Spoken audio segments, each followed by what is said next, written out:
السلام علیکم دوستو، امید ہے آپ سب خیریت سے ہوں گے۔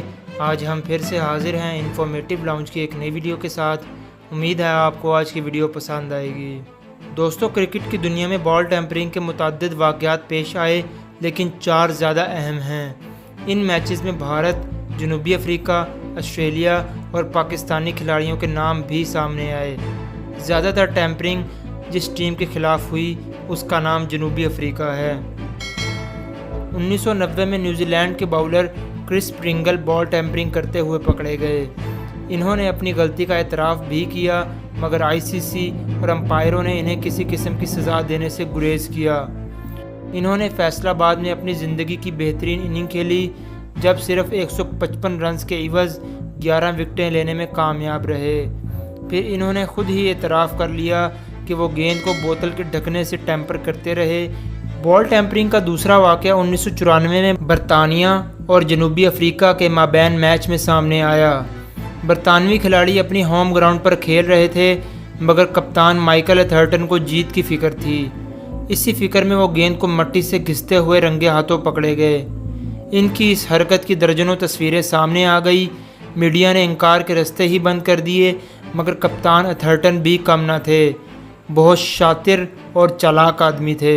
کہنے لگے، میں مٹی سے ہاتھ پر لگی نمی پہنچ رہا تھا۔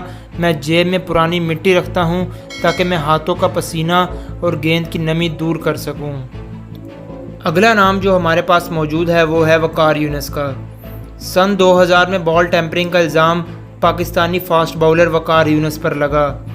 پاکستانی ٹیم سری لنکا کی گراؤنڈ پر جنوبی افریقہ کے خلاف میچ کھیل رہی تھی۔ نیوزی لینڈ سے تعلق رکھنے والے میچ کے ریفری جان ریڈ نے نہ صرف ان پر آدھی میچ فیس کے برابر جرمانہ عائد کیا، بلکہ معطل بھی کر دیا۔ بقول امپائر وہ ناخنوں سے بال کو کھرچنے کی کوشش کر رہے تھے، جبکہ وقار یونس نے کہا کہ وہ گیند پر لگا گند صاف کر رہے تھے۔ یہی دلیل بھارتی کھلاڑی سچن تندولکر نے ایک اور میچ میں دی تو سب نے مان لیا، لیکن وقار یونس نے دی تو کوئی نہ مانا۔ بال ٹیمپرنگ کی ایک اور سنگین حرکت 2001 میں سچن تندولکر نے کی۔ بھارتی ٹیم پورٹ الزبتھ کی گراؤنڈ میں جنوبی افریقہ کے خلاف میچ کھیل رہی تھی۔ امپائر مائک ڈینس نے سچن تندولکر کو بال ٹیمپر کرتے ہوئے پکڑ لیا۔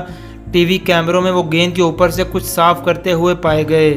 امپائر کو بتائے بغیر گیند کے ساتھ کسی قسم کی حرکت کرنا خلاف ضابطہ ہے۔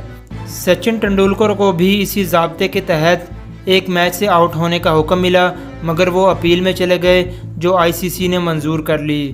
سچن تندولکر نے دلیل دی کہ وہ بال پر لگی ہوئی گھاس صاف کر رہے تھے۔ یہ دلیل آئی سی سی کے دل کو لگی اور امپائر کا فیصلہ واپس ہو گیا۔ امید ہے آپ کو آج کی انفارمیٹیو ویڈیو پسند آئی ہوگی۔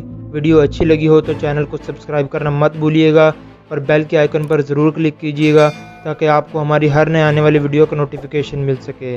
اللہ حافظ۔